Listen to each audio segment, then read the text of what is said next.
সবাইকে bonsai study and gardening YouTube চ্যানেলে স্বাগতম। আজকের ভিডিও গাছের জন্য সবথেকে সহজ এবং সস্তায় বানানো খাবার।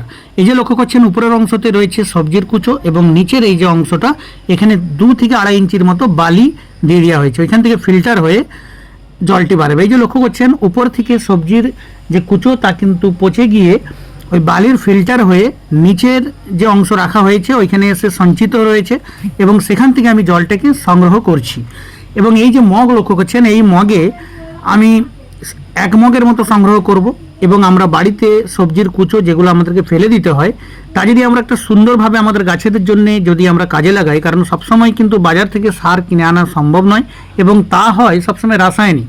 অর্গানিক উপায়ে, জৈব উপায়ে শাক সবজি আমরা যারা গার্ডেনিং করি আমাদের বনসাই সব ক্ষেত্রেই কিন্তু আমরা এই তরল সার কিন্তু আমি ব্যবহার করে থাকি এবং এর কাজ কিন্তু দারুণ।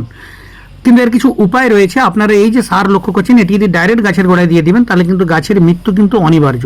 এর জন্য কিছু পন্থা অবলম্বন করতে হয়। কী সেই পদ্ধতি এই ভিডিওতে আপনারা কিন্তু দেখবেন, তাই শুরু থেকে শেষ পর্যন্ত আপনারা দেখুন।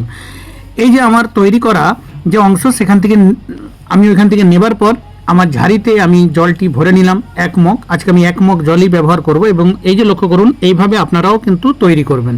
এরপর আমাদেরকে মাথায় রাখতে হবে ওই যে জলটা আমি ওখান থেকে নিয়েছি 1 মগ, তার সঙ্গে আরও প্লেন জল 3 থেকে 3.5 মগ আমাকে মাখাতে হবে। অর্থাৎ 1 মগ, 2 মগ,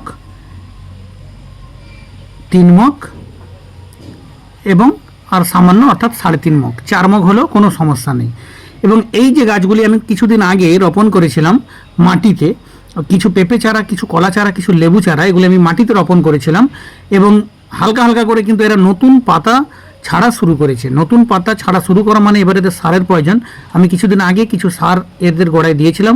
আজ আমি আমার নিজের তৈরি ওই যে দেখালাম ফার্টিলাইজার, মিক্সিং ফার্টিলাইজার, তা কিন্তু আজকে ব্যবহার করব আমাদের এই গাছের উদ্দেশ্যে।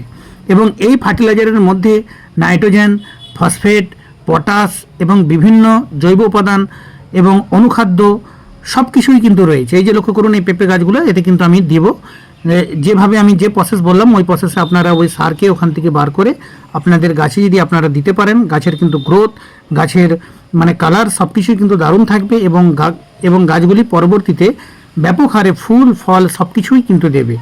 এবং এই সার বানানো কিন্তু খুব সহজ। আমাদের বাড়িতে আমরা যে সবজি মানে রান্না হয় সেই সবজির যে কুচো তা আমরা একটা জায়গায় সঞ্চিত করব এবং এরকম ফিল্টার আকারে যদি বার করে তার জলের সঙ্গে যদি আমরা আরও প্লেন জল মিশিয়ে এই ফার্টিলাইজার যদি আমরা ব্যবহার করতে পারি, মাসে 1 বার বা মাসে 2 বার করে যদি ব্যবহার করতে পারি, তাহলে আপনাদের গাছে অন্য কোনো খাদ্যের প্রয়োজন নেই।